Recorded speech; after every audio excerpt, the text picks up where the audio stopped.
Thank you, Sarah. I want to welcome the members of the NGHP Property Holding Corporation to the annual meeting, and happy Cinco de Mayo to everyone.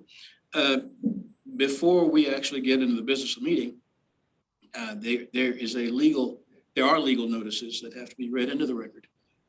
Those notices, of course, pertain to our ability to have a video conference meeting under the executive order of the governor. Sarah, would you give us that information? Sure, thank you. As you just mentioned, as a result of the ongoing public health emergency due to COVID-19, public boards, including DASNY, are authorized to meet remotely as long as the public has the ability to access those meetings, which they do.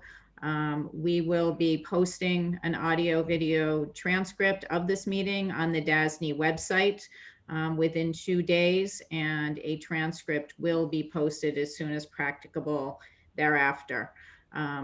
The record will reflect the participants at this meeting. At our full board meeting preceding this one, we did read the roll into the record.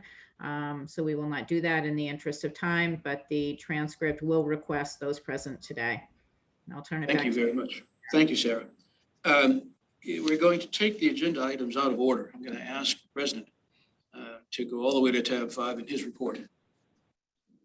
I'm tempted to read it myself since Craig did such a nice job on the last one, but I will turn this back over to Craig. Strive a goal to give the president's report since he's the one who's worked on this day to day. Craig? Yep. Thanks again, Ruben. So good morning all again. My presentation today is intended to provide an overview of the annual NGHP President's Report, which is included in the board materials, and to briefly explain the history leading up until now. As a review and reminder, North General Hospital, a then 200-bed community hospital located in Harlem, was one of 11 hospitals to finance under New York's Secured Hospital Program, a program that dates to the mid-1980s and was designed to enable financially distressed hospitals to achieve access to the municipal bond markets for the purpose of raising capital for their obsolescent facilities. In its simplest term, the state agreed that for bonds issued under the program, if all else failed and subject to annual appropriation, the state would be responsible for paying bonds. For years of financial struggle, North Hospital filed for Chapter 11 bankruptcy protection on July 2nd, 2010, and all hospital operations ceased later that month. The NGHP subsidiary received title to the North General Main Hospital building, an annex building, and a parking lot on June 30th, 2011, following the default by North General on its secured hospital financing agreements with DASNY and pursuant to the bankruptcy plan of liquidation. NGHP then leased the main hospital property to New York City Health and Hospitals Corporation, or HHC. Additionally, the annex and parking lot were sold to HHC for their use, and sale proceeds were used to retire a portion of the North General secured hospital bonds. As noted in the written president's report, reconstruction and renovation work on the main hospital building was completed by HHC in November 2013, and subsequently, the Henry J. Carter Specialty Hospital, a 210-bed long-term acute care hospital, was opened. NGHP continues to receive annual rental payments from HHC under the lease. However, the rental payments are insufficient to cover the Series 2003 secured hospital bondholder payments, and accordingly, bondholders continue to be paid by the state of New York for any deficiencies in principal and interest payments pursuant to the state service contract. It should be noted that the proposed refunding of the secured hospital bonds through the Pitt sales tax bonds, as presented to the DASNY board earlier today by Matt Bergen, is not expected to impact the role or activities of NGHP for the foreseeable future. Staff will continue to monitor and support the Department of Health, DOB, and the administration on all matters, and will work with HHC to collect annual lease payments. That concludes my prepared remarks, and I'd be happy to take any questions. Thank you. Craig, thank you very much. Are there questions for Craig? Do we still own the subsidiary, we still own the underlying property? Is that? Yeah, so, and I'll take it one step further. So we own the property, we lease it, to HHC, who's making rental payments. And you'll probably ask when this one is gonna go, when we can possibly look to resolve this subsidiary. And, the answer is when lease payments end. And it's the lease payment that HHC makes to us is quite complicated. It's not like this is what you owe every year. It's a formulaic rental payment that's based on fee-for-service Medicaid that they received associated with the leased property that they occupy.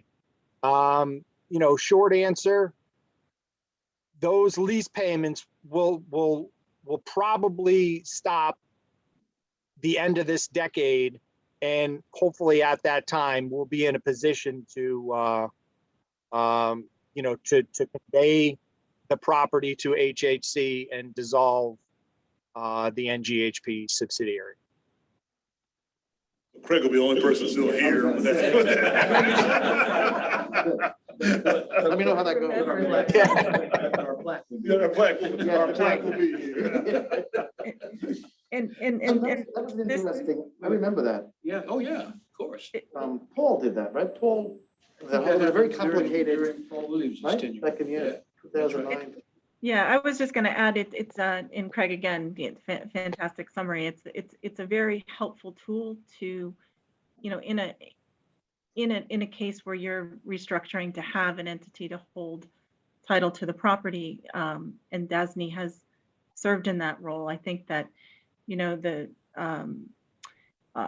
development of HHC and the reuse of the facilities has really been a success story, in terms of how you can transform healthcare in a community. I think that in addition, the pit, the restructuring of the transaction we approved today, again, is helpful to the state in terms of, as Ruben, as President has said, to help the state, my understanding, have the most economic means to, satisfy the ongoing North General bond obligations now through the PIT issuance. So, and the lease itself, is triple net. So is my understanding, right? So any of the costs of, keeping the utilities going, that's all borne by HHC, and the excess payments go to offset, the state's costs. And I just wanted to point that out. It's been it is really, in my opinion, a success story of healthcare transformation. we have, but in regard to the ground lease, right, the triple net, clearly the HHC or someone is providing insurance from liability insurance, and like we monitor that, make sure that stuff is like up to date and like in effect. And I mean, it's sort of a monitoring role, really, right? That Yeah, monitoring collections is our role in this one. we do, but we do that in-house, and we check, make sure they're giving us our annual Yes. insurance and it's doing what it's supposed to do. And But Craig and his crew have the, checklist and all that, yes. It's terrific.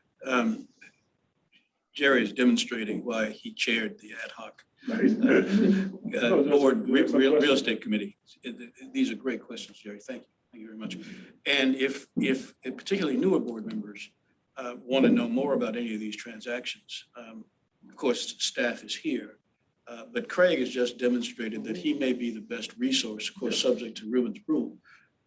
But particularly for the newer members, because these transactions have gone back more than 10 years. And the history that led up to the need for the transactions goes back even further. So, but to Tracy's point, these are terrific examples of how you restructure the availability of healthcare for what are best described as underserved communities.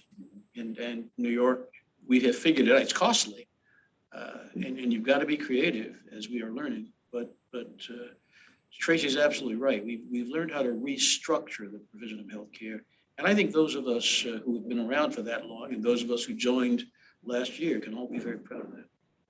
So thank you to all of you. And thank you to Tracy. She's really been Yeah, I was just gonna. throughout this thing. I mean, Yes. Tracy, thank you.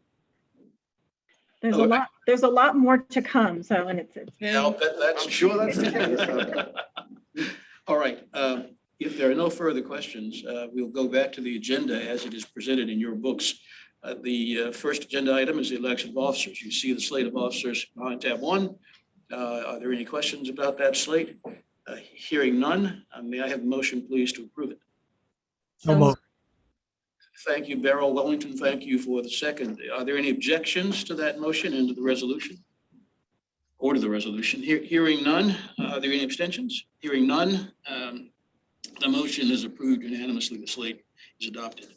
Let's see, the second transcript item, of course, is the transcript of the second agenda item. Is a transcript for that meeting, which was on May 6th of 2020. You've all had a chance to read it. Are there any questions about it? Hearing none, may I have a motion, please, to approve that transcript? So moved.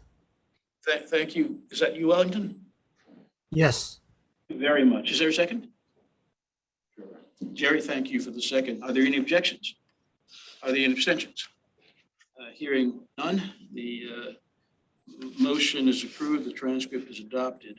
The third agenda item is the North General Holding Corp. Mission Statement, Performance Measures and Metrics. Sarah, you're going to walk us through this quickly?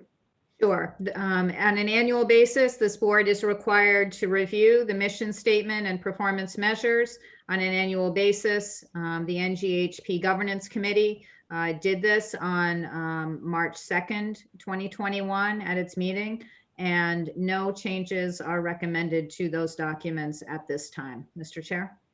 Sarah, thank you. Questions? Hearing none, may I have a motion, please, to approve the mission statement, performance measures and metrics? So moved. Thank you, Wellington. Is there a second? I'll second. Thank you very much, Beryl. Are there any objections to the motion? Are there any abstentions from the vote?